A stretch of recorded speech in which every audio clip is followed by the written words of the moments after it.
জান্নাতে যাবে তারা কোনদিন বের হবে না। আল্লাহ তো বের করে দেবেই না, এমনকি সে বের হতেও চাইবে না। সুতরাং এই কথা অনুযায়ী যেহেতু আমরা জান্নাতে চলে এসেছি, আল্লাহ আমাদেরকে কিন্তু বের করে দেবে না। আমরা যদি বের হয়ে যেতে চাই, এই দোষ আল্লাহ আমাদের সামনে বসা মুসলমান ভাইরা, পর্দার আগে সম্মানিত মা এবং বোনেরা, মেয়েরা আছে বাড়িতে? ঠিক আছে,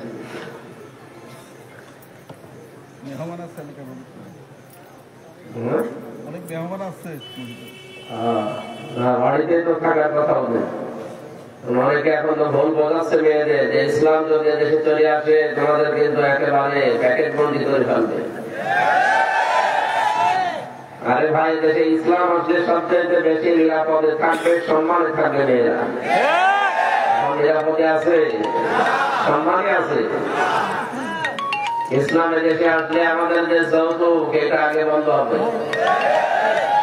আর এই যে বরযাত্রী খাওয়া, এটা বন্ধ হয়ে পরবর্তীতে চালু হবে অলিমা, নবীজি যেটা করেছিলেন।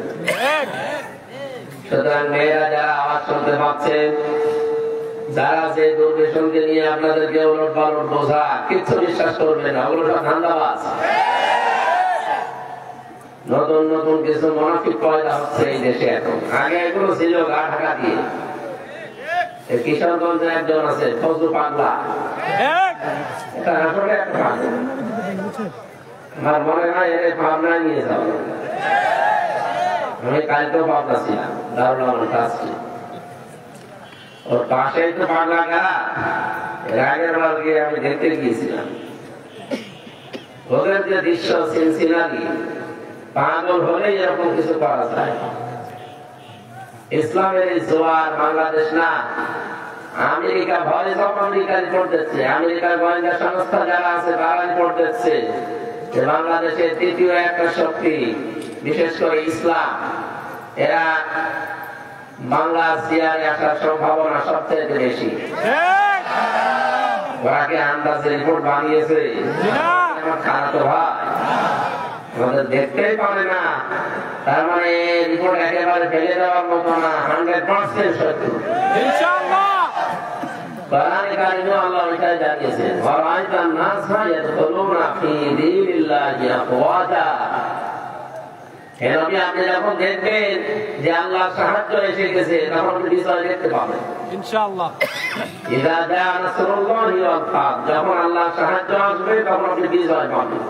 বিজয়ের যে নমুনা আছে যতগুলো, তার এক নম্বরে দলে দলে পালে পালে মানুষ ইসলামে প্রবেশ করবে।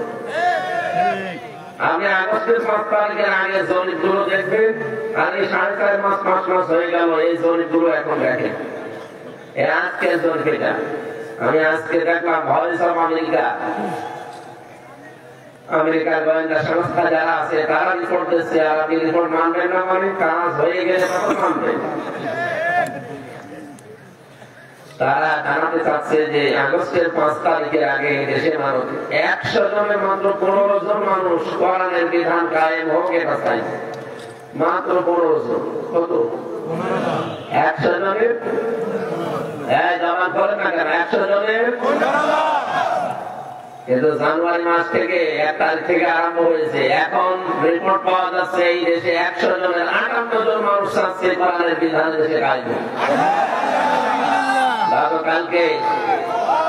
গতকাল আমি জামাত ডক্টর শহীদুর রহমান সৈয়দ রাকিব বরিশাল, একজন হিন্দু, ওনার আগে একটা বক্তব্য দিচ্ছে। কি হালদার যেন নাম, হিন্দু নেতা। সে জানাতে চান এটা যে এই দেশে জামাত হেফাজত এদের হাতে সংখ্যালঘু যারা আছে কোনদিন নির্যাতনের শিকার হয়নি, নির্যাতনের শিকার হওয়ার সম্ভাবনা নেই। সুতরাং এদের কাছে যেহেতু কোরআন শরীফ আছে, সুতরাং আমরা চাই এই দেশে কোরআনের বিধান কায়েম হোক, তাহলে আমরা নিরাপদে থাকতে পারি। আপনি কারে কি বোঝাবেন, তারা সব বুঝে ফেলেছে। এই জন্য বিষয়ের যে ধারাবাহিকতা আমি 9টা পেয়েছি, তার ভেতরে প্রথমে মানুষকে দেখবে দলে দলে পালে পালে ইসলামে আসতেছে। আমরা তো কিছুই বলি না, মানুষ এমনি আসতেছে। ও হিন্দু মেটালে জীবন এমনি দাওয়া দিয়েছি, ওর বিবেকের তাড়নায় চলে আসছে। দেখতে পাচ্ছে যে 54 বছর তো দেখলাম, এই কথা বলেন না কেন? বাবা চালিয়েছিল, স্বামী চালিয়েছিল, ভাবি চালিয়েছিল, বউ চালিয়েছিল, চাচা 9 বছর চালিয়ে 10 বছর ছেলে পেটেছে, কিছুই করতে পারে না। এখন শুধু পালনের নিয়ম নীতিটা বাকি আছে, এটা একটু দেখি কেমন লাগে। ওরা যেহেতু আওয়াজ তুলেছে, আর আমেরিকার মতো দেশ আন্দাজে কিছু বলার কথা না, যেহেতু রিপোর্ট দিচ্ছে তৃতীয় একটা শক্তি ঐক্যবদ্ধ হচ্ছে, আর আমরা দেখতেও পাচ্ছি। কালকে আমি জামাত এবং শায়েখে চরমনায় যারা আছে তারা এক হয়ে যায়নি। ছোটখাটো মলমলিল্লা যা ছিল কালকে সব ধুয়ে মুছে শেষ হয়ে গেছে। আমরা চাই সবাই এক। 4 বছরকে অন্তত যেন দেখে যেতে পারি যে 56,000 বর্গ মাইল কোরআন কারীম দিয়ে চলছে। এটা রজব মাস। কি মাস? এই রজব মাসে আল্লাহ রাব্বুল আলামিন একটা নতুন রাষ্ট্র সাজাতে হলে কি কি করা লাগে সেই কর্মসূচি নবীকে শিখিয়েছিলেন এই মাসে। আজকে মনে হয় রজবের 23 তারিখ না 22 না 23 যাই হোক, সামনে 27 তারিখ, যেটা এই তারিখে নবীকে আল্লাহ নিয়েছিলেন। একাধারে 27টা বছর, 27 বছর তার গবেষণাগারে ল্যাবরেটরিতে বসিয়ে তিনি শিখিয়েছিলেন 14টা কর্মসূচি। আমরা কোরআনে কারীম থেকে যেহেতু সামনে একটা সুন্দর সুখী এবং কল্যাণময় রাষ্ট্র গঠন করতে হলে কি লাগবে, ব্যক্তি পরিবার এবং সমাজ রাষ্ট্রে আল্লাহর নির্দেশ কি করা লাগবে, আমরা আজকে এটা রেকর্ড হচ্ছে। শুধু এই কয়েকজন মানুষ আমার সামনে না, এখন আমার সামনে পুরো বাংলাদেশ বসে আছে। এখান থেকে যে মেসেজ দেওয়া হবে সারা বাংলাদেশে লাইভ চলছে, ছড়িয়ে যাচ্ছে। কালকে আমার পাবনা দারুল আমান ট্রাস্টের আলোচনা ছিল। কি সমস্যা? কি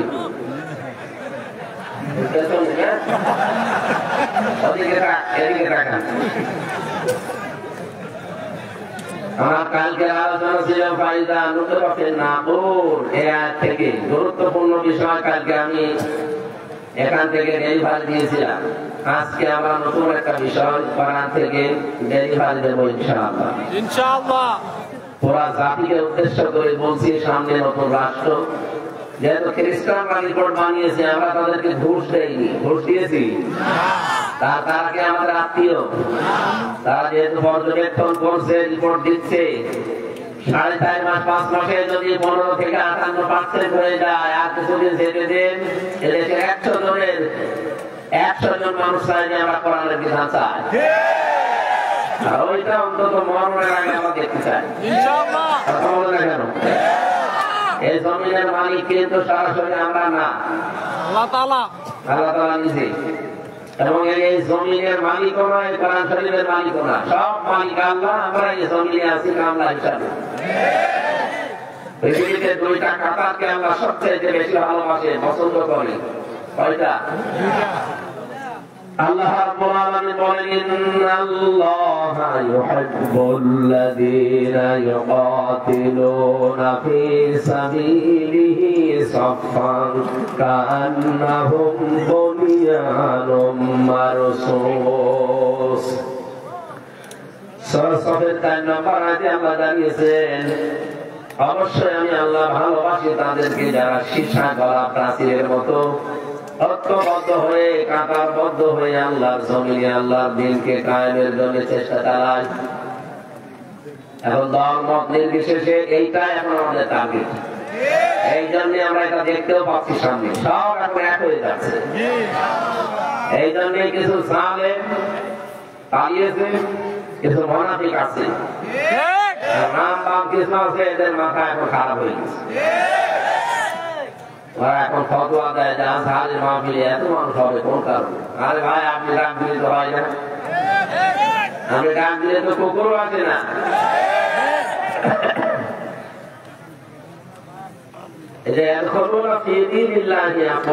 দলে দলে মানুষ পালে পালে ইসলামে আসবে, এটা একটা প্রমাণ।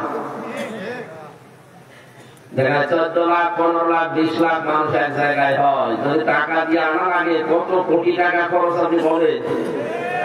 ওয়াজারির বাবা মা 14 মাংস বিক্রি করলেও একটা অনুষ্ঠান হবে না।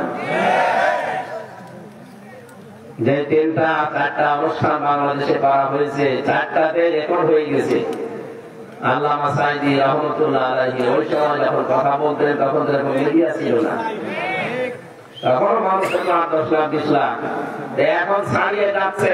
কারণ আল্লাহ প্রথমটাই দেখিয়েছে যে ইয়াদখুলুনা ফী দীনিল্লাহ আফওয়াজা, দলে দলে মানুষ দেখতে পাবেন আপনি পালে পালে আসতেছে ইসলামের দিকে।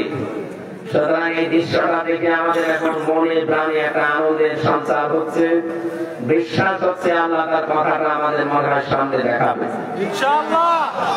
ওয়া ফিরআউনা ওয়া হামানা ওয়া জুনুদাহুমা মিনহুম মা কানু ইয়াহজারুন। আল্লাহ বলেন আমি অনুমাত্তির লাহুম ফিল আরদ, জমিনের শাসন ক্ষমতা এই মুসা নবীর অনুসারীদেরকে দিতে চাই। এই কারণে কারণ ফেরাউন তাদেরকে কোন ভাষা করে রেখেছিল, এটা হাজার হাজার বছর আগের কথা। এখন আমরা দেখতে পাই 53 বছরে একটা দলকে বাতিল কোন ভাষা করে রেখেছিল। আমরা যেন ঠিক সেই দলটাকে মনন করি, এখানে মনন আছে অনুরিদু আন্না মুন্না, মানান মানে অনুগ্রহ। আল্লাহ বলেন আমি ইচ্ছা করলাম যে অনুগ্রহ করি। ফেরাউন যাদেরকে জমিনে দুর্বল করে রেখেছিল, ওই দলকে আমি জমিনের নেতা বানিয়ে দেব, এবং তাদেরকে জমিনের উত্তরাধিকারী আমি আল্লাহ বানিয়ে দেবো। ঠিক খাপের খাপ বাংলাদেশ মিলে যাচ্ছে। এখন যদি বলেন হুজুর আমার পক্ষে বলেন না, আপনার সাথে মেলে আমি বলবো আপনার সাথে মিলছে, আমার তো মিলছে না। যাদের সাথে মেলে তাদের নাম তো বলি না, মিলতে যায়। এই 53 বছর তাদেরকে বিভিন্ন ধোয়া তুলে কি ধোয়া পোড়া ধোয়া তুলে তাদেরকে আপনি জাতি থেকে আলাদা করে রেখেছিলেন। আমার জন্ম 92 সালে, আর আমাদের যদি আপনি রাজাকারের তালিকায় নাম দিয়ে দেন, শয়তান হাসবে না? আমার বাবাও হয়েছে কিনা আলাদা। এরপর সে তালিকা বানিয়েছিলেন, ও তালিকাটি গাজাকে বানিয়েছে। শিবিরের নাম মাত্র 37 জন, তারপরে 11 জন মরে গেছে। কয়েকজন ছেলে আছে, আর বাকি থাকে কয়জন? আর যারা তালিকা বানিয়েছে তারা 1060 জন। এই ধোয়াটা এতদিন পর্যন্ত তুলে জনগণকে আপনি কি বুঝিয়েছিলেন? এখন তো নিজের ফতোয়ায় নিজে ধরা খাবে। কয়েকদিন আগে মামলা হাজিরা গিয়েছিলাম যে আপনাদের পাশের জেলা চাঁদপুর, ওখানে একজন আল্লাহ বলি যে ফিটনেস বিহীন বিএনপি, লাইসেন্স বিহীন জামাত বন্ধু মহিলা বলতো না, ওনারে আমার সামনে দিয়ে নিয়ে যাচ্ছিল। দেখলাম ওনারই ফিটনেস, ওনার লাইসেন্স তো নেই, চেহারা আগে আগে একটু তেল দিত, এখন তো তেল পায় না, কিরকম লাগতেছে দেখতে। জিজ্ঞাসা করতে গেলাম আপা কেমন আছে, কি অবস্থা বানিয়েছে, পুরা অবস্থা বলতো আল্লাহ উল্টিয়ে ওর উপরে ঢেলে দিয়েছে। এই দেশে আমার মনে হয় যে যা করেছে পুরা ডালটা তার উপরে ছেড়ে দিয়েছে। এবার একটা বলছিল আয়াত পড়ছে, দেখেন তো আপনাদের সাথে মেলে কিনা। غير المغضوب عليهم ولا الضالين।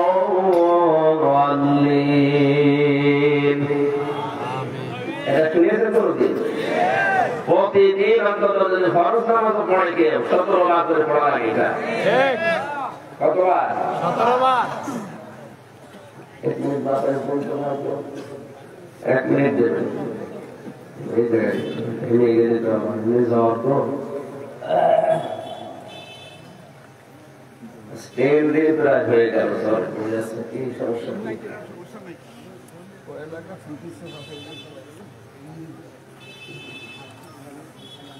কোথায় যাচ্ছে? বড় কালকে হলে মানুষের জায়গায় বেশি দিলে আবার একটা পড়ে যাবে। সুবহানাল্লাহ আলহামদুলিল্লাহ লা ইলাহা ইল্লাল্লাহ সুবহানাল্লাহ আলহামদুলিল্লাহ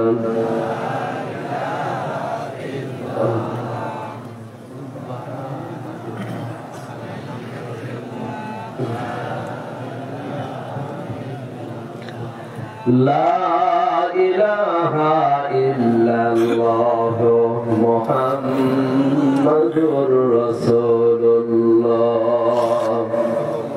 এতে গেটে যারা দাঁড়িয়ে আছেন আমরা কি ওই দলের লোক? কি কোন কারণ আপনারা দাঁড়িয়ে আছেন বলতে? আমরা কি দিলে কাছে না? কত মানুষ বসে আছে দেখতে পাচ্ছেন না? এতে সুন্দর করে জায়গাগুলো বসা যায় না, এটা দাঁড়িয়ে আছেন দরকার বসেন। আরে চেষ্টা যাবো কি করেন কি গেটে খাবার করে দেন, কাউকে রাতে দেবেন ওখানে, সব বলে যে বসেন।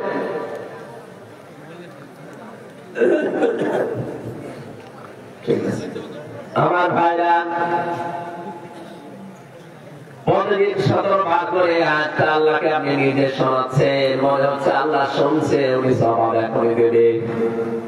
আপনি নিজে বলেন রব্বুল আলামিন তাদের পথে আমাদেরকে চালাবে না যারা মাগদুব, যারা দলিল, যারা অভিশপ্ত এবং পথভ্রষ্ট। যদিও এই দুইটা শব্দ দিয়ে আমরা ইহুদি আর খ্রিস্টানদেরকে মিল করে থাকি, কেন তাদেরকে বদয়া দেওয়া হয় বলেন তো? তারা তাদের ইনজিলে তাওরাতে আমাদের নবী মুহাম্মদ রাসূলুল্লাহর পরিচয় 1000 বারের উপরে পেয়েছে। তাদের প্রত্যেকটা নবী আমাদের নবীর সংবাদ দিয়ে গেছে, ইয়াদিন বাদি ইসমুহু আহমদ। প্রতিদিন নবী এসে বলেছে আমার পর একজন নবী আসবে, তার নাম আহমদ। তার নাম কি? আহমদ। তার যে পরিচয় হবে সব তাদের তাওরাতে ইনজিলে লেখা ছিল। এটা জানার পরও ইহুদি আর খ্রিস্টান যারা সত্যটাকে সত্য জানার পরও তারা মানে নাই, হয় হিংসা করে অথবা অহংকার করে। এখান থেকে মুফাসসিরিন গ্রাম মাসলা বের করেছে, আপনি হাক্কানি তাফসীরে পাবেন। যারা সত্যকে সত্য জানার পরেও মেনে নিতে চায় না, হয় হিংসা করে অথবা অহংকার করে, তারাও এক প্রকার ইহুদি অথবা খ্রিস্টান। ওদের উপরে যেমন আল্লাহ লানত ওরা পথভ্রষ্ট। আমি যদি আজকে সত্যি সত্যকে সত্য জানার পরে শুধু অন্ধ দলীয়করণের জন্য অন্ধ ভক্ত হয়ে সত্যকে না মানতে চান, আপনার নিজের এই বরদোয়া নিজের উপরে এই ফিটনেসের মতো পড়বে। কথা বলে না কেন? যা যা বলেছিল সব এখন উপরে পড়ছে। আপনি যা যা বলেন প্রতিদিন একবার দুইবার কতবার বলেন, শুধু ফরজ নামাজ পড়লেও 17 বার পড়ার আগে। এজন্য আমরা এখনই সাবধান হবো, আমার বরদোয়া আবার আমার উপরে আল্লাহ ঢেলে না দেয়। বলেন আমিন। আমার ভাইরা, সত্যকে সত্য জানার পরে মেনে নেওয়া লাগবে। এটা যদি আমার মন মেনে নিতে নাও চায়, জোর করে হলো মারা লাগবে। আমার বাবা মা, আমার দলীয় করো যারা আছে, দলের লোক যারা হয়তো মন খারাপ করবে করুক, আমাকে মেনে নেওয়া লাগবে সত্য। হযরত ইব্রাহিম আলাইহিস সালাম কিন্তু সত্যকে অনুসন্ধান করছিলেন। তারকা দেখে মনে করেন এইটা আমার রব, চাঁদ দেখে মনে করেন এটা আমার রব, সূর্য দেখে মনে করছিলেন না এটা আমার বড় রব। হাযা আকবার। সর্বশেষ আমার আল্লাহ বলেন না, যেগুলো ডুবে যাচ্ছে একটাও স্থায়ী হচ্ছে না। তিনি জাতির লোককে ডাক দিয়ে বললেন, বারিউম মিম্মা তুশরিকুন, আমি তোমাদের থেকে মুক্ত, যাদেরকে তোমরা শিরিক বানাও, শরীক বানাও। ইন্নী ওয়াজ্জাহতু ওয়াজহিয়া লিল্লাযী ফাতারাস সামাওয়াতি ওয়াল আরদা হানিফা ওয়া মা আনা মিনাল মুশরিকিন। এই দোয়াটা কত বড় কঠিন দোয়া, আমরা জানি নামাজের দোয়া মানিয়ে চালিয়ে দিচ্ছি, অথচ এটা কত কঠিন কথা আপনি টের পেয়েছেন। অবশ্যই আমার এই চেহারা বলতে শুধু এইটাই না, আমার যত কিছু দুনিয়াতে আছে সব আজকে আমি ঘুরিয়ে দিলাম। এই জাহাতের ভেতরে এই চেহারা যেমন আছে, আপনার ক্ষমতা আছে, আপনার ছেলে মেয়ে আছে, আপনার প্রভাব প্রতিপত্তি আছে, আপনার জমি জায়গা আছে, যা আছে সব আমি ঘোরালাম আজকে। আসমান আর জমিনের উদ্ভাবক যিনি, আমি একনিষ্ঠ ভাবে তার দিকে ঘুরিয়ে আসলাম। আমি কিন্তু মুশরিক না। এই গ্যারান্টি আপনি দিয়েছেন। হযরত ইব্রাহিম আলাইহিস সালাম এই গ্যারান্টিটা আমাদের জাতির পিতা এমনি দেয়নি। তিনি কিন্তু খুঁজছিলেন কোনটা হক কোনটা হক, তিনি নিজে খুঁজতে খুঁজতে পেয়েছিলেন। আর আমাদের চোখে আঙ্গুল দিয়ে দেখিয়ে দেওয়া হয়, এরপর অনেকে মানতে চায় না। হক দল কোনটা, হক পন্থী মানুষ কারা, আপনাকে আল্লাহ কিন্তু দেখিয়ে দিয়েছে। আপনি কাদের অনুসরণ করবেন সেইটাও কোরআনে কারিমে আল্লাহ দিয়েছে সূরা ইয়াসিনে, ইত্তাবিউ মাল্লা ইয়াসআলুকুম আজরা ওয়া হুম মুহতাদুন। তোমরা সবাই মিলে অনুসরণ করো, ইত্তাবিউ বহু বছর, তোমরা সবাই মিলে অনুসরণ করো যারা তোমাদের কাছে আল্লাহর বাণী পৌঁছিয়ে দেয়, কিন্তু উজুরত চাই না, পারিশ্রমিক চাই না। 2 নম্বরে তাদের গুণ পাওয়া যাবে, মুহতাদুন, তারা হেদায়েতের উপরে আছে।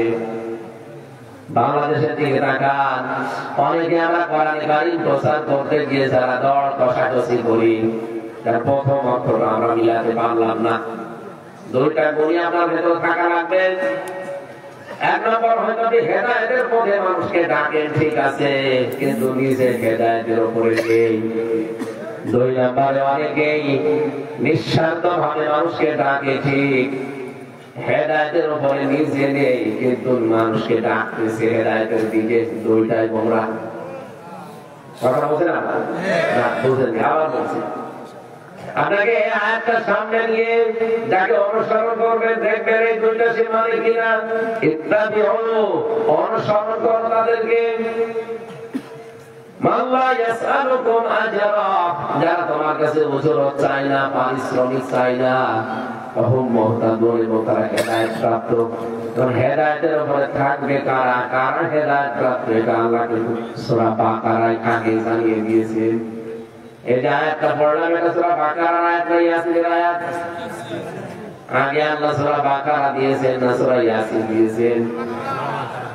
তার মানে হেদায়েত প্রাপ্ত কারা? আপনি সূরা বাকারা 255 নম্বর আয়াত থেকে দেখবেন, ওই জায়গায় আল্লাহ সাজিয়েছেন যে এরা হেদায়েতের উপরে আছে। ওয়ালা নাবলুওয়ান্নাকুম বিশাইইন মিনাল খাউফি ওয়াল জু'i ওয়া নাকসিম মিনাল আমওয়ালি ওয়াল আনফুসি ওয়াস সামারাত ওয়া বাশশিরিস সাবিরিন। লামে তাকিদ করে সাবিলা, আল্লাহ বলেন অবশ্যই আমি আল্লাহ তোমাদের পরীক্ষা করব। বিশাইইন মিনাল খাউফ, ভয় দিয়ে। তাম দুনিয়ায় আমাদের ভয় দেখায় কে? এদেশের নাস্তিকরা আমার বাপ সালেমাকে ভয় দেখাতো, তাম দুনিয়ায় আমাদেরকে ভয় দেখাতো, এখনো দেখাচ্ছে। যাদেরকে তাম দুনিয়া ভয় দেখাবে, কখন খোদা দিয়ে আমি আল্লাহ তোমাদের পরীক্ষা করব, ভয় দিয়ে, খোদা দিয়ে, শস্য ক্ষেত দিয়ে, এবং সন্তানাদের ক্ষতি দিয়ে। এরপরও যদি কোন মানুষ টিকে থাকতে পারে, অবশ্যই সাবিরিন, আল্লাহ বলেন ধৈর্যশীলেরা, এদেরকে সংবাদ দেন, সুসংবাদ। আপনি 53 বছরের দিকে তাকান, একটু আয়াতটা নিয়ে, কারা সত্যি দিনের উপরে টিকে থাকতে গিয়ে এই কয়টা পরীক্ষার সম্মুখীন হয়েছে। কত মানুষ ছেলে হারিয়েছে, জানে ওনাদের ছেলে বেঁচে আছে কিনা। শহীদের কাশেম আলী রহমতুল্লাহ আলাইহি, ওনাকে যখন ফাঁসি দেওয়া হবে তার 3 ঘন্টা আগে ওনারা জানিয়েছিল কারারক্ষী যে আপনার 3 ঘন্টা পরে ফাঁসি, আপনি প্রস্তুতি নেন। উনি বলেছে কারারক্ষী ভাই, এখন তো 3 ঘন্টা আছে, আমি 2 ঘন্টা ঘুমালাম, উনি আমার 1 ঘন্টা আগে লিখে দিয়েছি। আল্লাহু আকবার। অথচ আমরা ছেলে ওই সময় গুম হয়ে আছে ব্যারিস্টার আরমান এবার বলেন আমার স্ত্রী ওই সময় হাসপাতালে। আর ভাই আমাদের মতো পাগল ছাগল ছেলে না ছেলে ব্যারিস্টার এইরকম একটা ছেলে গুম হয়ে আছে 8 বছর সালেও না মরে গেছে না বেঁচে আছে স্ত্রী হাসপাতালের বেডে পড়ে আছে। এরকম সংবাদ আসলে নিজের মরণের সংবাদ একদিকে কোন আল্লাহ বলি আপনি দেশে দেশে স্থির থাকতে পারবে বলেন? আমাদের ইমানকে নিয়ে 10 দিনের শেষের দিন অত্যাচার যা করা করেছে শেষের দিন বলেছে যারা বলতে বলি এটা যদি না বলেন তাহলে আপনার বউ তুলে নিয়ে আনবো নাউযুবিল্লাহ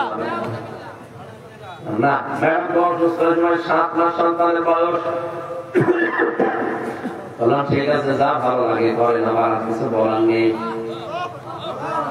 আমি তো অনেক মানুষ তারপর নরম হয়ে গেছি 10 দিন মাত্র রিমান্ডে 10 দিনের দিন শেষ। আর ওনার স্ত্রী পড়ে আছে বড় সজ্জায় ছেলে গুম হয়ে গেছে কিন্তু জানিও না নিজেও মাত্র আর 3-4 ঘন্টা পরে থাকবে না দুনিয়ায়। এর বড় কি শক্তিশালী ইমান রাখে ওখানে 3 ঘন্টা আছে 2 ঘন্টা ঘুমালাম কারণ কি প্রথম ভাই উনি আমার লাইফে ছিলেন আমার মাঝে মাঝে বলতে হামজা ভাই ওটা ঘুমাস না কি করি আমি বললাম আপনি বসেননি কিন্তু আমি বুঝেছি যে ঘুম কেন এসেছে। ইন্নাল্লাযীনা ক্বালু রাব্বুনাল্লাহু সুম্মা ইসতাকামু তাতানাজ্জালু আলাইহিমুল মালায়েকা। অবশ্যই যারা এই কথা বলতে পারে আমার রব আল্লাহ এতটুকু বলে শেষ করে দেয় না যারা এর উপরে টিকে থাকতে পারে। রব্বুল আলামিন বলেন তাতানাজ্জালু আলাইহিমুল মালায়েকা তাতানাজ্জালু এটা মুজারি বর্তমান ভবিষ্যৎ প্রেজেন্ট ফিউচার মারা কুন্ডাইলে মালায়েকা বহুবচন দিয়েছেন। আল্লাহ বলেন বিপদে আপদে পড়লে আমি আল্লাহ হাজারো ফেরেশতা পাঠিয়ে দেই। কি বলে ফেরেশতারা জানো? আল্লাহ তাখাফু ওয়া লা তাহজানু কোনো ভয় নেই কোনো চিন্তা নেই। কিসের ভয় করেন কিসের চিন্তা আপনার? আপনার ছেলে নিয়ে চিন্তা হয় যে গুম হয়ে গেল ছেলেটা, বউ নিয়ে চিন্তা হয় যে বউ হাসপাতালে পড়ে আছে, দলীয় লোকজন নিয়ে চিন্তা হয় যে এরা অনেকে পালিয়ে বেড়াচ্ছে অনেকে ছেলে আছে, ব্যবসা প্রতিষ্ঠান নিয়ে ভয় হয় যে কি হবে এগুলোর কোনো অসুবিধা নেই। এই যে জান্নাত দেখা যাচ্ছে চলে যান বাকি সবগুলোর দায়িত্ব আল্লাহ নিয়ে নিয়েছে। এরা যদি ফেরেশতারা কানের কাছে না বলতো আমার তো বিশ্বাস ছিল না ঘুম আসার কথা না, কারণ আমি তো নিজে ভুক্তভোগী। সেখানে সবচেয়ে বেশি ফলে ভোগের পড়ি কারণ ওখানে কোনো কাজ নেই তারপর ঘুম আসে না।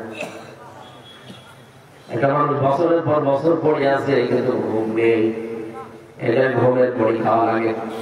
আমি কত পড়ি খেয়েছি আল্লাহ জানে আর আমি জানি।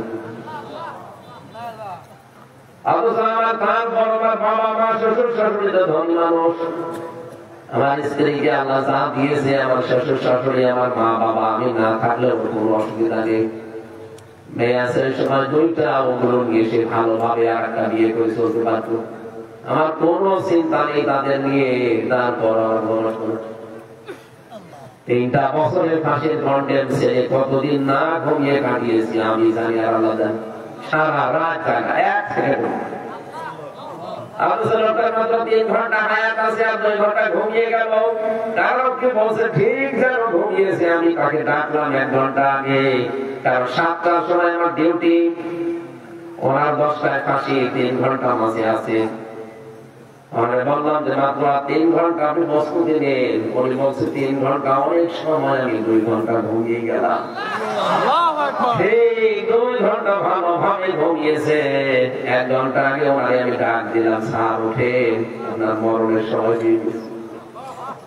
দেখলাম ঠিক ভালোভাবে উঠলো ঘুম থেকে, গোসল করে ওযু করে 2 রাকাত নামাজ আদায় করে বলছে আমি প্রস্তুত আছি চলে।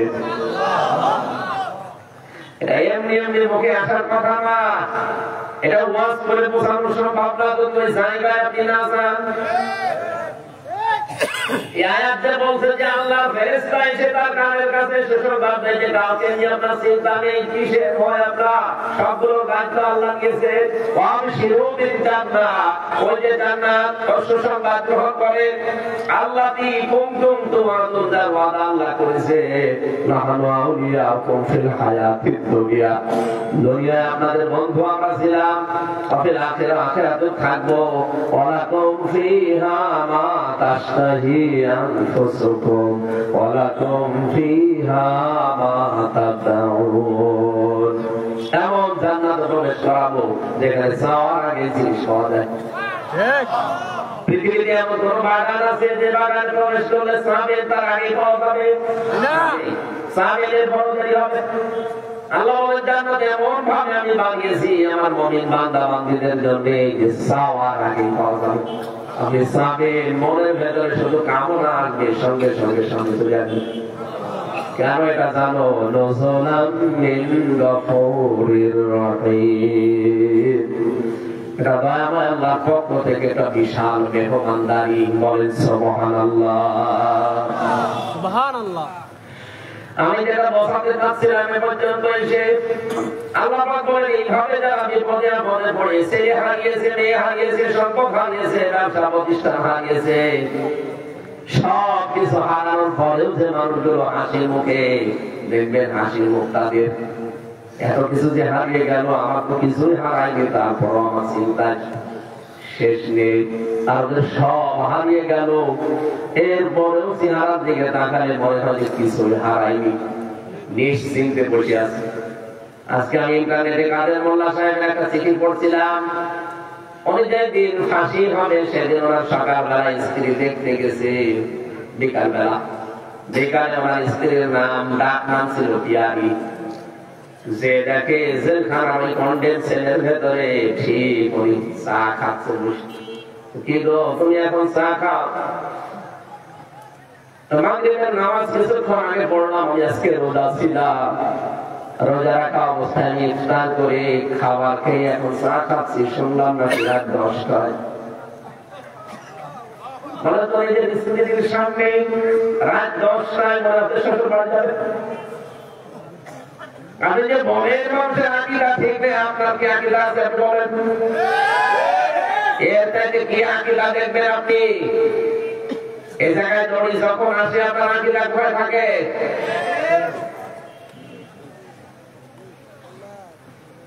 ডাক দিয়ে বলছে পিয়ারি আমাকে মাফ করে দিও, তোমার হক হয়তো আদায় করতে পারিনি, আজকে আমি আল্লাহর সাথে দেখা করতে যাচ্ছি, সারাদিন আমি রোজা ছিলাম, আমি যে ইফতারি করে খাবার খেয়ে একটা চা খাচ্ছি, এইটাই মনে হয় আমার শেষ খাওয়া।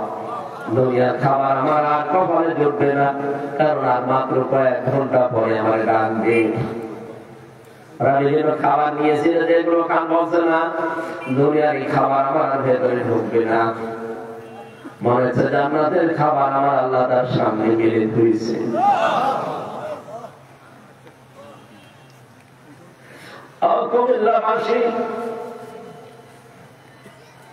আল্লাহ রাব্বুল আলামিন এমনি কাউকে শাহাদাতের মরণ দেয় না। ليعلم الله الذين آمنوا ويتخذ منكم شهداء।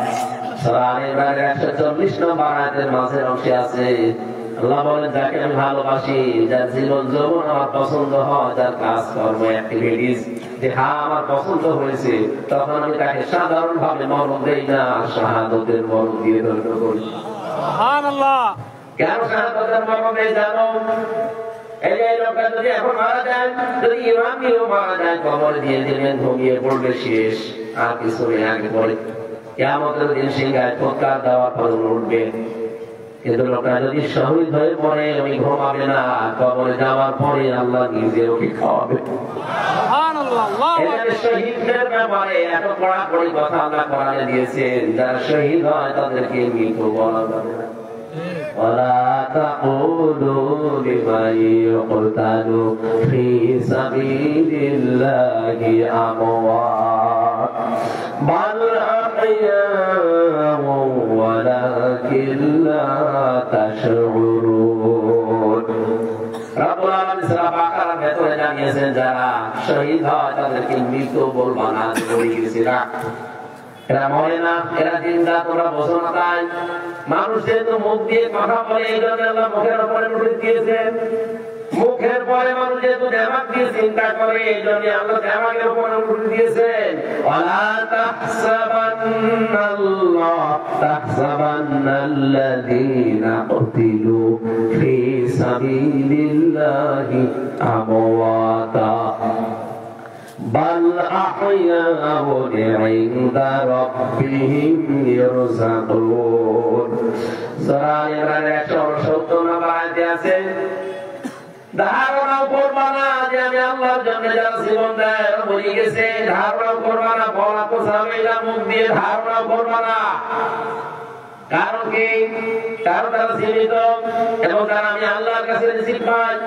আলহামদুলিল্লাহ, পাশে বলেন তো ঘুমিয়ে থাকলে খাওয়া লাগে, কথা বলেন না কেন? আমাদের তো এই লোকটা যে ইমান দিয়ে বলে গেছে ঘুমিয়ে পড়বে, ফেরেশতারা বলবে না ও ঘুমিয়ে যাও, দোলা ভাই যেভাবে আপন গিয়ে ঘুমায় এইভাবে ঘুমিয়ে যাও, কিয়ামতের দিন একবার উঠবা, এই সে দোলার কিছু নেই। কিন্তু শহীদ হয়ে যে মানুষ পড়বে মরবে, ওদেরকে আল্লাহ বলে ঘুমাবে না, ওরা জীবিত। আর জীবিত থাকলে জেগে থাকলে খাওয়া লাগে, এই জন্য আল্লাহ নিজে তাদেরকে খাওয়ান। দুনিয়ার খাবার দিলে শহীদদের অসম্মান হবে, আল্লাহ নিজে জান্নাতের খাবার কিয়ামত পর্যন্ত খাওয়ান। সুবহানাল্লাহ। শহীদের খাবার খেলে মানুষের কি তৈরি হয়? রক্ত। কি মানুষ খাবার খেলে কয়েকটা জিনিস ভেতরে তৈরি হয়।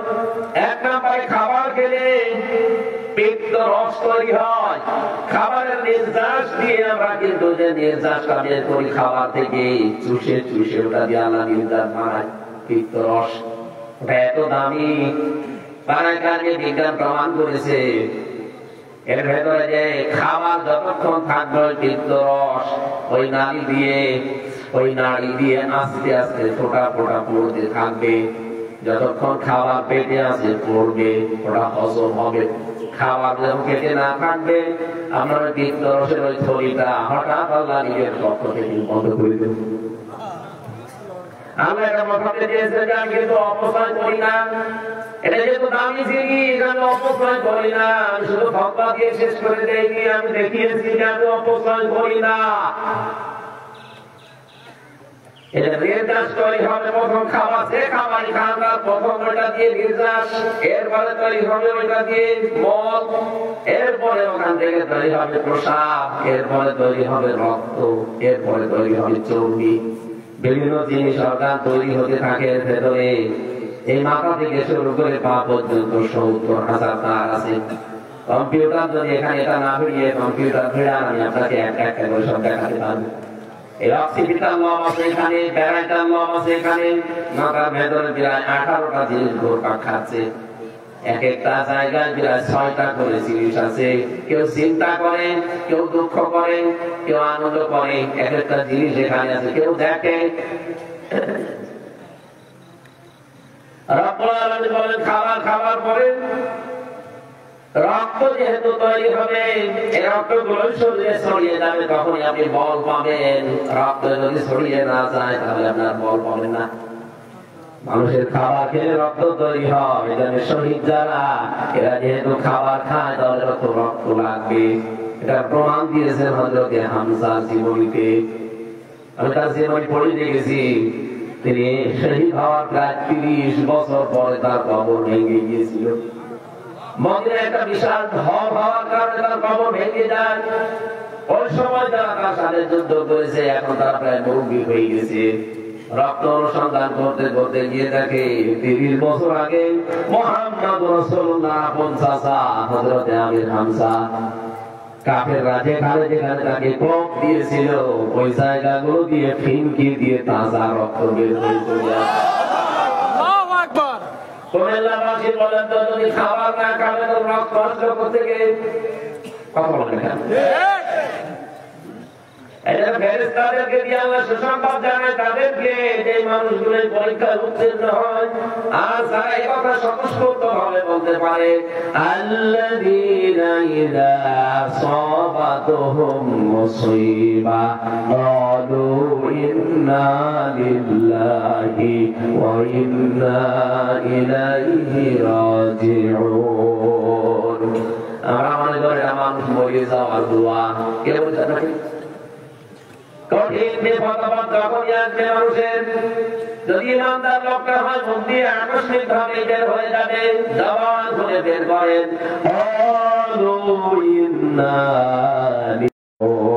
মুসিবতে যদি কোনো একটা অবলম্বন আপনি পান, দেখবেন একটা আলাদা অনির্বচন সুখ পাওয়া যায়। জেলখানার ভেতরে মাঝে মাঝে কারণ থেকে বলতাম ভাই তুই বই নিয়ে এসে দিন, 24 ঘন্টা তো তারা লাগিয়ে রাখে এই পাশে কন্টেন্ট ছেড়ে, তারপরে কথাও বলতে যায়, আবার সিসি ক্যামেরা দিয়ে দিচ্ছে কেউ যেন আমার দিকে না তাকায়। বাইরের যোগাযোগ তো 3 বছর পর বিচ্ছিন্ন। একটা বই এনে দিলে একটু পড়ি, বই এনে দেয় বঙ্গবন্ধু খুশি বই সারা পড়ে যাবে, কয়েকদিন বই চায় বই বঙ্গবন্ধু ছেলেবেলা বঙ্গবন্ধু সিন সফর সারা পড়ে রাগ করবে, একদিন রাগ করে বই বই কেন আমি সে বই বলে বই এনে দিতে পারেন না, আমি কি বই আমার ফাঁসি চাই এই বইটা এনে আমি এসব লালিম বলছি এটাই এনে না বই বই পড়তে দে ওইটাই পড়া দরকার। আর ভেতরে তো টাকা চলে না, চলে সিগারেটের প্যাকেট দিয়ে বিভিন্ন জিনিস পাওয়া যায়। এক হিন্দু কারারক্ষী ওর ইমান ওর নাম ছিল সুব্রত বালা। এরপরে আর কয়েকটা হিন্দু আমার দায়িত্ব ছিল, দেবদুলাল, অসিত কুমার, আরো নাম আমার 3 বছর একাধারে হিন্দু কিতাব তো এই কারণে মনে আছে না। এরকম একজন পেয়েছিলাম শান্তিরাম করে বাড়ি যেন এরপর আল্লাহ রাসূলের চিন্তা ভাবনা নিয়ে দুনিয়াকে মজা দিল এই ঠান্ডায় আছে। কয়েকদিন বর্ণনা শোনেন, কাছে তো তাকানো যাবে না, সিসি ক্যামেরা আছে, কাজ করে এটিএম আসার ইসলাম আসলে পাশের বিল্ডিং এ, আপনি ওনার কাছে গিয়ে বলবেন যে আমি হামসা কিছু বই পেয়েছি, যদি বইগুলো দেয় আপনি একটু চুরি করে আমাদের নিয়ে যাবেন, কারণ আমি জানি যে ওনার কাছে বই আছে। পরবর্তীতে উনি বই পাঠিয়েছে আমাদের চুরি করে কারাগারে রাত দিন বলেছে আমি হামসারের বড়টা ভালো করে পড়তে। আমি 1 বার 2 বার নাই 3 বছরে প্রায় 7 বারের উপরে বইটা শেষ করেছি। কয়েকটা মহিলার ঘটনা ওখানে লেখা আছে যে তাদের ঈমান কি। জাইনাবাল গাছালি একজন মহিলা, তাদের ঈমান এবং তার ভাইয়ের যে ঈমান পুরাটা পড়তে আমার মনে মনে মাঝে মাঝে নিজের তৃপ্তি আসতো। আল্লাহ, একজন মহিলা মানুষ যদি এরকম পরীক্ষা দিতে পারে, একজন পুরুষ মানুষ, তখন একটু শান্তি পেতাম। এরপরে পাঠিয়েছিল প্রোডাক্টিভ মুসলিম, অনেক সুন্দর বই, যারা পড়াশোনা করেন, জ্ঞান অর্জন করতে চান বইটা কিনে নেবেন। প্রোডাক্টিভ মুসলিম, পারিবারিক জীবন থেকে আন্তর্জাতিক জীবন পর্যন্ত পুরোটা সাজানো আছে। এটা একটা তৃপ্তি পেতাম বইগুলো পড়লে। আল্লাহ পাক বলে এই যে ঈমান যাদের আছে এদেরকে পরীক্ষা করলে এই মানুষগুলো তৃপ্তি পায়, তৃপ্তির সাথে তখন বলে আমরা তো আল্লাহর জন্য এই যার যা হয়েছে যাক, আমরা তো আল্লাহর জন্য আল্লাহর কাছে ফিরে যাব। উলাইকা আলাইহিম সালাওয়াতুম মির রাব্বিহিম ওয়া রাহমা ওয়া উলাইকা হুমুল মুহতাদুন। আল্লাহু আকবার। এই মানুষগুলোর উপরে আমার শান্তি, এদের উপরে আমার রহমত, আর এরাই হেদায়েতের উপরে আছে। তাই হেদায়েতের উপরে আছে কারা? যে মানুষগুলোকে বেসরকারি পরীক্ষাগুলো করা হয়েছে। এই পৃথিবীতে কাদেরকে পরীক্ষা করা হয় আপনি দেখতে পাচ্ছেন। যার পরীক্ষার উপরে আছে এই মানুষগুলো হেদায়েতের উপরে, কিন্তু এদেরকে দেখি মাঝে মাঝে দিনের দিকে ডাকতে গেলে তখন দর কষাকষি করে। কথা বলতে আমার হায়াতের দুইটা বিধানে আপনাকে মানা লাগবে। আপনি রাখবেন, পরিশ্রম করবেন, উজরত চাইবেন আল্লাহর কাছে। 2 নাম্বার আপনাকে হেদায়েতের থাকতে হলে পরীক্ষা করে দেওয়া লাগবে। এদেশে বহু মানুষ আছে যে তাবলীগ জামাতের যারা আছেন ভাইরা, আপনারা তো নিজের খেয়ে নিজের পরিমাণকে আল্লাহর দিকে রাখেন, কোন পরিশ্রম নেন না, কোন উজরত চান না। কিন্তু হেদায়েতের উপর থাকতে গেলে অবশ্যই আপনাকে কোরআন দিয়ে মানুষকে রাখতে লাগবে। আপনি মন খারাপ করলে আমার সাথে কথা তুলে ধরা লাগবে, কারণ দাওয়াত দেওয়ার সিস্টেমই হচ্ছে কোরআন দিয়ে। ইয়া আইয়ুহার রাসূল বাল্লিগ মা উনজিলা ইলাইকা মির রাব্বিক, হে রাসূল আপনি মানুষকে পৌঁছিয়ে দেবেন কি? বলেন বলেন। সায়ুসুন যেটা আমি হাত দিয়ে মানিয়েছেন বুঝলাম। এই যে ময়দানে যেটা তৈরি হবে এখন টঙ্গীর এই ময়দানে সারাই সাত করছেন, লক্ষ লক্ষ মানুষ আমরা ওখানে হাজির হবো, ঠিক আছে। কেন এই ঘোষণা দেওয়া যায় না যে শুধু সায়ুসুনের উপরে বায়ান হবে না, পুরা কোরআনের উপরে বায়ান করবে এখানে? যে আলেম এখানে যাবে, যে আয়াত চায় ওই আয়াত তাকে দিয়ে দেন, ওই আয়াতের উপর স্টাডি করে গবেষণা করে সে আলোচনা করবে। কেন এই কথা বলা হয় না খালি সায়ুসুনের উপরে কেন? এটা মুসলমানদেরকে ধরা সাপ মারার একটা কায়দা। তাহলে 6টার ভেতরে থাকবে, ইসলামকে 6টার ভেতরে আছে আনবে। এই জন্য আমরা চাই আগামীতে যারা নিশ্চয় ইস্তেমায় যাবে ওখানে যত আলেম চাই, ভালো ভালো আলেম আছে, যে আলেম যে আয়াত চায় ওই আয়াতের উপরে তাকে বলবেন যে 10 দিন 15 দিন আপনি লেখাপড়া করেন, এক একটা আয়াত থেকে নতুন নতুন তথ্য বের করে পড়া, কোরআন কেন্দ্রিক আলোচনা ওখানে আমরা চাই। সুদের বিরুদ্ধে আপনি বক্তব্য দেবেন, ঘুষের বিরুদ্ধে দেবেন, দুর্নীতির বিরুদ্ধে দেবেন, চাঁদাবাজের বিরুদ্ধে দেবেন, ওখানে আপনি জুলুম অত্যাচার নির্যাতনের বিরুদ্ধে দেবেন, মানুষের তৈরি করা আইনের বিরুদ্ধে দেবেন। এইটাই তো নবী করতেন, আপনি আপনি করেন। আপনি কিন্তু এইটা আমার সামনে চাঁদাবাজি হবে আর আমি বলবো যেটা করছে করুক, লা ইলাহা ইল্লাল্লাহ। আজকে সরকারি বছরে 50 লাখ টাকা আছে যে দেয়নি, তাকে কি পিটানো পিটাচ্ছে দেখলাম। এটা তো ফেরেশতারা করছে না, অবশ্যই কোন মানুষই করছে। একটা দলের সভাপতির নাম সেখানে এসেছে, আমি নাম নাই নিলাম। অনেকে মনে করছে এত গোপনে চাঁদাবাজি করে তারপর আরে বেটা গোয়েন্দা বিভাগের খবর রাখে। আমি নিজে দেখেছি ওদের যে মেশিন তারা যা বসিয়ে রেখেছে বাইরের দেশ থেকে নিয়ে এসে। মনে করেন 12:30টার সময় গেলাম নারায়ণগঞ্জের বন্দরে চাঁদা চাইতে, কেউ জানে না মিডিয়া জেনে ফেললো কি করে আর গোয়েন্দারা জানলো কি করে। নিজে দেখেছি, সত্যি কথা যে কোরআন শরীফ সামনে আমি বলছি, আপনি পায়খানায় বসে বসে কি করেন তা ওরা দেখতে পান। নিয়ে এসেছিল সেটা তার নিজের সামনে। বাংলাদেশের একেবারে নগদর পরে একেবারে হাতের এই মোটার উপরে কে কি কোথায় সব দেখতে পায়। আমি ধরা পড়ার একদিন পর সাতক্ষীরা থেকে মাওলানা আমির হোসেন বেলাল আমার বাড়িতে কল দিয়েছেন, আমরা কেউ জানি না কার নামে তোলা নাম্বার, তাও আমি জানি না।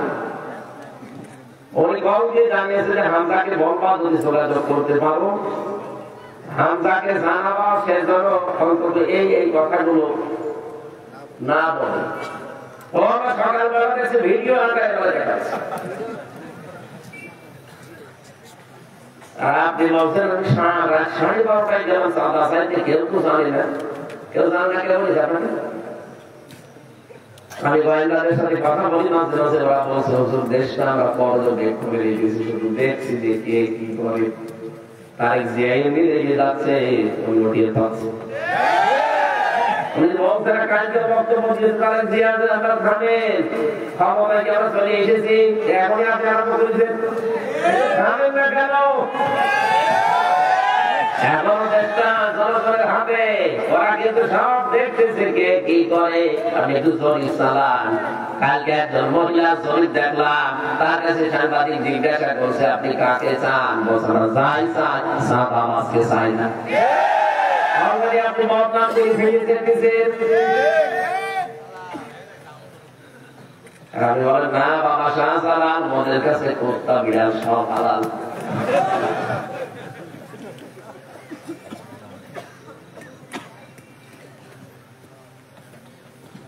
और মোমেল্লাবাসী যে কথাটা তুলেছিলাম বলার জন্য,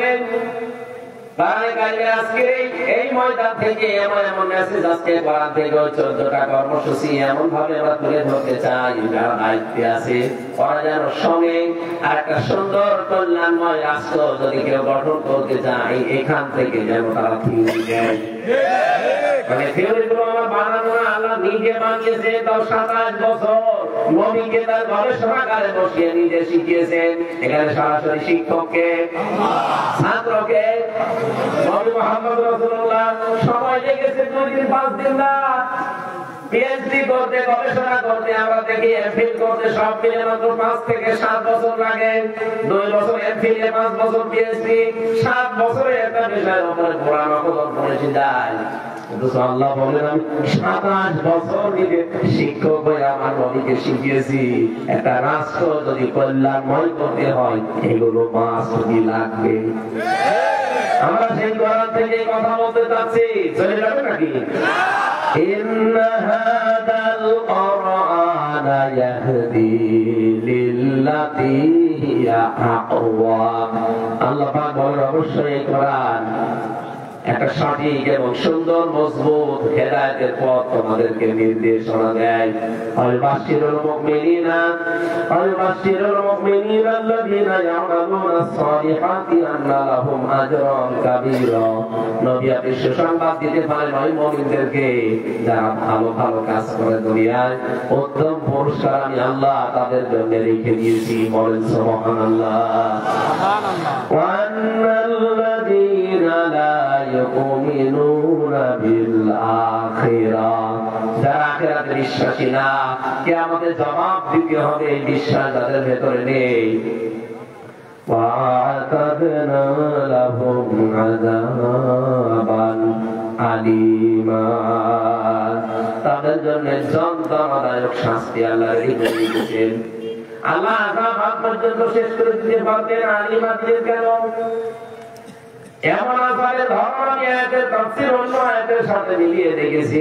এত কঠিন আযাব আল্লাহ দেবেন যে চামড়া পুরাটা খসিয়ে ফেলবে। লাবাহাতুল লিল বাশার, আল্লাহ পাক বলেন লা তুবকি ওয়া লা তাযার, লাবাহাতুল লিল বাশার।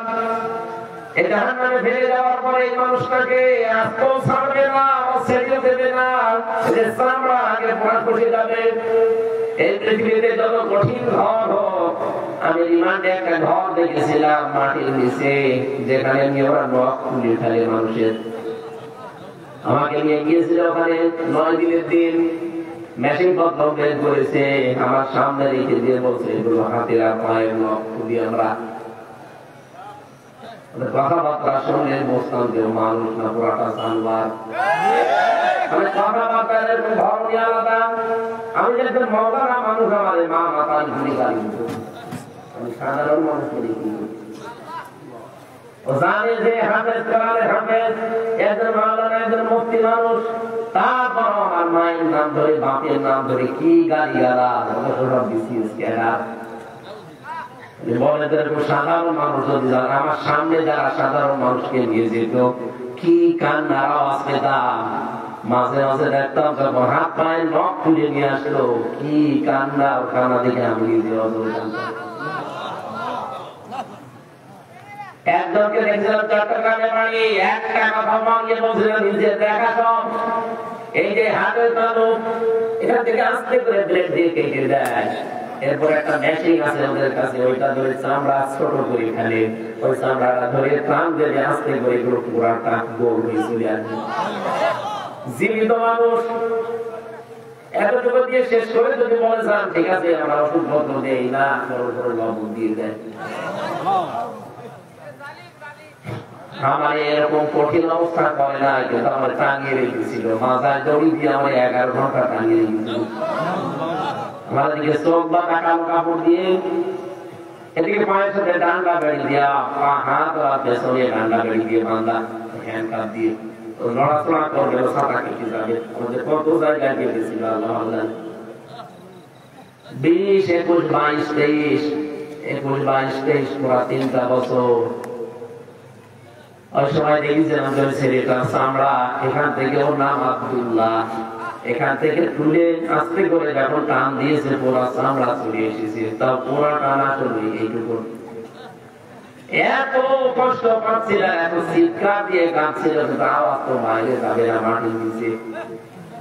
পরবর্তীতে শুনলাম যে শুধু চামড়া তুলে ছেড়ে দেয়, লবণ ছিটিয়ে দিয়েছে। লবণ যে মোটা, যেটা ওই মোটা লবণ দিলে কিন্তু অত বেশি যন্ত্রণা হয় না, কিন্তু পাতলা যেটা মিহি লবণ, যেটা মেশিন দিয়ে একেবারে মিহি করে ফেলে, ওই পাতলা লবণ ছিটিয়ে দিলে দেখবেন আপনি টক বোতলে পড়বে। কারণ শাস্তির যত ধর্ম শয়তান আগে টেনে নিয়েছে যে এখানে এখানে মারলে, এখানে এখানে জিনিস দিলে এরা সবচেয়ে বেশি কষ্ট পাবে। পায়ে ভাবে ধরে রাখবে একজন, শিকল দিয়ে বেঁধে, আপনি তো নড়াতে পারবেন না, তারপর তো নড়াচড়া করে শিকল দিয়ে বেঁধে দেয়। আর সামনে থেকে লোহার মুগুর দিয়ে পিটায়, মুখ বেঁধে আসতো রাতের বেলা, পিটাতে পিটাতে অনেক সময় দেখতাম নিজে কাজ হয়ে গেছে। আর কত মারা হয়, আমি আধা ঘন্টা একাধারে পিঠে এই পায়ে নিচে পিটান, দেখবেন কিছুক্ষণ পরে চোখ নষ্ট হয়ে গেছে, চোখে দেখতে পাবেন। এর সাথে এই চোখের একটা কানেকশন আছে। আমি লাভবা ঠাকুরের বাসার কথা বলতে যে পর্যন্ত এসেছি, আলোর এমন এক ঘরে আমরা প্রবেশ করাবো, ঢুকতে দেরি আগে চামড়া খুলে পোড়াটা বের হতে দেরি হবে না। ও তো একেবারে এত ছোট চামড়া খুলতে এই ঝামেলা, পোড়া চামড়া যদি খুলে যায় কেমন লাগবে দৃশ্য বলেন তো? এর নামালি না, এইটা নামালি না। চামড়া পোড়াটা শেষে নতুন চামড়া আবার লাগাবে। আল্লাহ পাক বলেন আবার ওইভাবে করবো, পোড়াটা খুলবো, আবার নতুন করে লাগাবো। কেন জানো? যেন শাস্তির তীব্রতা বাড়তেই থাকে। একবার পোড়া চামড়া খুলে আবার যদি লাগানো যায়, ওটা যে কত তীব্র যন্ত্রণা বাড়বে, যা লাগানো সেটার হবে। সূরা নিসার ভেতরে আল্লাহ আয়াতগুলো দিয়েছেন। রব্বুল আলামিন বলেন, নবীকে আমি নিয়ে গেলাম এই মাসের 27 তারিখে বহু অত্যাচার জুলুম নির্যাতনের ভেতরে, বিশেষ করে তার চাচাটা মারা গেল, তার স্ত্রী খাদিজাতুল কুবরাকে আমি তুলে নিলাম। দুইটা বড় বড় ছায়া তার মাথার উপর থেকে আমি আল্লাহ তুলে নিয়েছি। নবীজি মানুষ তো এই হিসাবে তিনিও দুর্বল হয়ে পড়লেন। রব্বুল আলামিন তাকে সান্ত্বনার বাণী দিয়ে বললেন, লিনুরিয়াহু মিন আয়াতিনা, আপনাকে আমি নিয়ে আসছি আমার কাছে, আমার নিদর্শন দেখাবো। মেরাজের ঘটনার ভেতরে যে শিক্ষা আছে, আমার ঘটনা বলার উদ্দেশ্য না। ওনাকে নিয়ে গেলেন, আল্লাহ 27টা বছর রাখলেন, বিভিন্ন নিদর্শন দেখালেন, জান্নাত জাহান্নাম, পুলসিরাত, হাউজে কাউসার, যত কিছু আছে মিজানের পাল্লা সব দেখিয়েছেন। আল্লাহ পাক বলেন, নবী দাঁড়ান, আপনাকে আজ একটা নতুন জায়গায়, আপনি যেহেতু হিজরত করা লাগবে, নতুন একটা রাষ্ট্রের প্রধান হবেন আপনি। আপনাকে রাষ্ট্র প্রধান হতে হলে 14টা কাজ পরিবার, সমাজ আর রাষ্ট্রে করতে পারলে রাষ্ট্রটা কল্যাণময় রাষ্ট্র হবে। এক নম্বরে আমি আল্লাহ ইবাদত দিয়ে আপনি আরম্ভ করবেন, কারণ আমি যেহেতু বানিয়েছি সবাইকে, এটা সবাইকে বোঝাবেন। ইলা কালিমাতিন সাওয়াইন বাইনানা ওয়া বাইনাকুম আল্লা না'বুদা ইল্লাল্লাহ ওয়া লা নুশরিকা বিহি শাইআ ওয়া লা ইয়াত্তাখিযা বা'দুনা বা'দান আরবাবাম মিন দুনিল্লাহ ফাইন তাওয়াল্লাউ ফাকুলু আশহাদু বিআন্না মুসলিমুন। সূরা ইমরানের 65 আর 64 নম্বর আয়াতের ভেতরে আছে, রব্বুল আলামিন বলেন, আপনারা ইহুদি খ্রিস্টান মুশরিক যারা আছে, যারা কিতাব পেয়েছে আসমানি, তাদেরকে আপনি ডাক দিয়ে বলেন, আসো আল্লাহর বান্দারা, আমরা তিনটা কথার উপরে একমত হই। এক নম্বরে আমরা আজকে থেকে আল্লাহ বাদে আর কারো ইবাদত করব না। ইহুদিদের দিকে তাকান, তারা আল্লাহ একজন আছে কথা বিশ্বাস করে। খ্রিস্টানদের দিকে তাকান, তারা আল্লাহ একজন আছে কথা বিশ্বাস করে। আমি মুসলমানের চাইতে ইহুদির অনেক মেয়েকে দেখেছি বাইরের রাষ্ট্রে, তারা এত বেশি পর্দা মেনটেন করে। বাইরের দেশগুলোতে যখন যায়, সিঙ্গাপুর, মালয়েশিয়া, থাইল্যান্ড, এই সমস্ত জায়গায় যারা ইহুদি আছে, বিশেষ করে ইহুদিদের আমি দেখেছি তাদের বউ খাস পর্দা করে, এমনকি হাত মোজা, পা মোজা পরা, সামনে আবার কি দেওয়া, সিলবাব দেওয়া, 3-4টা ছেলে মেয়ে চারপাশে, এত পর্দা মেনটেন করে। লোকটার পাশে যে স্বামী বসে আছে, স্বামী এত বড় বড় দাড়ি, মাথায় পাগড়ি বাঁধা, এত বড় জোপা গায়ে আমার মতো, দেখলে মনে হবে একেবারে কোন আলেম হবে, অথচ ইহুদি। আল্লাহ একজন আছে, ওরাও বিশ্বাস করে, কারণ ওরা ইসলামী, ওদের উপরে যে তাওরাত নাযিল হয়েছে ওইটা ওরা বিশ্বাস করে। পরবর্তীতে ওইটা পরিবর্তন হয়েছে, এইটা ওরা মানতে চায় না, বলে না যা হয়েছে এইটাই। অথচ ওরা নিজেদের মন মতো করে সাজিয়ে নিয়েছে। ইনজিলের ভেতরে ওরা সাজিয়েছে নিজের মন মতো করে। কোরআনটা সাজাতে পারে না, এই কারণে দায়িত্ব সরাসরি নিয়েছে কে? আল্লাহ রাব্বুল আলামিন বলেন, ওদেরকে ডাক দিয়ে বলেন যে আল্লাহ বাদে কারণে ইবাদত করা যাবে না, আমরা আল্লাহর সাথে কাউকে শরীক করব না, আল্লাহ বাদে আমরা কাউকে একে অপরকে রব বলে মানব না। যদি এই তিনটা বিষয়ের উপর একমত হতে পারেন তাহলে সাথে নিয়ে কাজ করবেন। যদি এর উপর তারা মুখ ফিরিয়ে চলে যায় যে না আপনাকে মানি না, ফাইন তাওয়াল্লাহু ফাকুলু শাহাদু বিআন্না মুসলিমুন, আপনি ঘোষণা দেন যে না আমি মুসলমান, তোমাদের সাথে আমি আগে। ডক্টর মোহাম্মদ ইউনূস দায়িত্বে যেহেতু আছেন, উনি একজন মুসলমান।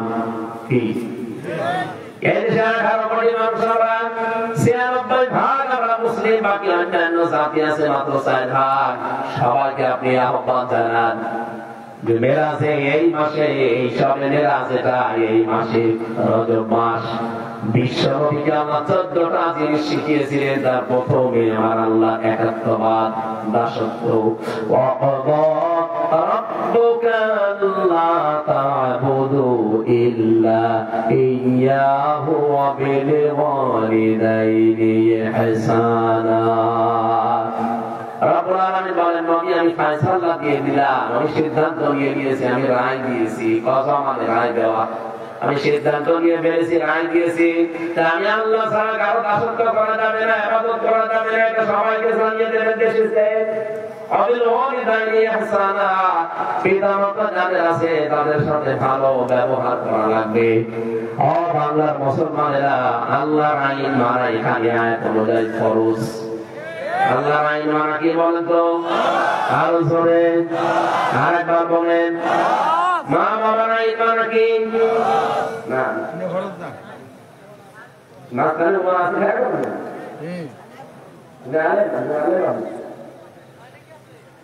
না, সরাসরি বুঝতে পারা যাবে। সাধারণ মানুষ বললে নেবে জানেন না, আরো চিন্তা প্রকাশ হয়েছে। এটা দেখেন তো 23 নম্বর আয়াত সূরা বনী ইসরাঈলের, ওয়াবিল ওয়ালিদাইনি ইহসানা।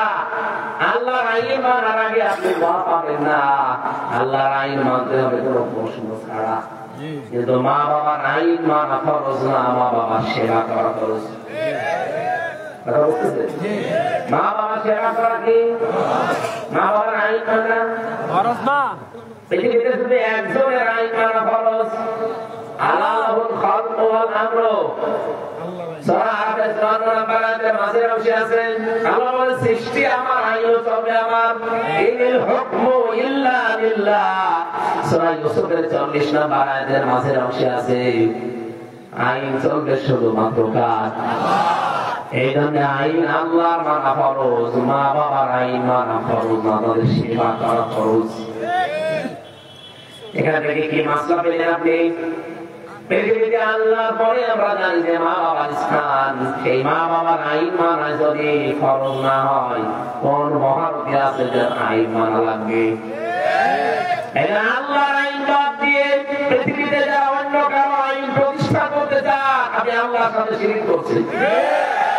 আমরা তো এই কথা বিপক্ষে, আপনার সাথে মিল নেই আমার এই কারণে। আপনি মানুষের তৈরি করা আইন প্রতিষ্ঠা করতে চান, আর আমি প্রতিষ্ঠা করতে চাই আল্লাহর আইন। পৃথিবীর যত নবীকে আল্লাহ পাঠিয়েছেন মাত্র 2 জন নবী বাদ দিয়ে আল্লাহর আইনের পক্ষে কথা বলার কারণে প্রত্যেকটা নবীকে লাঞ্ছিত হতে হয়েছে। এমনকি দেশ ছাড়া লেগেছে, ওরা দিয়ে অনেকে সিরিয়ে ফেলেছে। কথা বলছেন না? আজ যদি কেউ আল্লাহর আইনের পক্ষে কথা বলে, তার জীবনে এরকম নবীদের মতো কিছু নিয়ে আসতে পারে না? পারে না। আমাদের উচিত হবে এখন থেকে এই দেশটাকে আমরা সুন্দর করে কল্যাণময় রাষ্ট্র হিসাবে গঠন করতে চাই। মাস্ট বি আমাদের অবশ্যই এই কাজ হবে যে আমরা আল্লাহর আইনের পক্ষে কাজ করবো। আল্লাহর আইনের পক্ষে যেতে গেলে যদি ওটা আমার দোলা ভাই হয় হোক, যদি দোলা ভাই না হয় না হোক, কারণ আমি চাই আল্লাহর আইনের দেশে গায়েব হোক। আল্লাহর আইনের বিপক্ষে আছে ওরা যদি আমার বাবাও হয়, বাবাকে অন্যায় না। সিদ্দিক আকবর আবু বকর সিদ্দিক রাদিয়াল্লাহু তাআলা আনহু বদরের যুদ্ধ থেকে বাড়িতে আসলেন, দেখলেন ছেলে এসেছে। হযরত আবু বকর ছেলে ডাক দিয়ে বলেন, বাবা আমি কিন্তু যুদ্ধে তোমাকে 3 বার পেয়েছিলাম, তোমার কল্যাণ লিখাতাম, কিন্তু আমি করি না, তোমার বাবা এই জন্যে। হযরত আবু বকর বলে, সন্তান তুমি ছিলে আবু সুফিয়ানের দলে, আমি ছিলাম মুহাম্মদের দলে, তুমি আমাকে 3 বার পাওয়ার পর আমাকে কিচ্ছু বললে না বাবা বলে।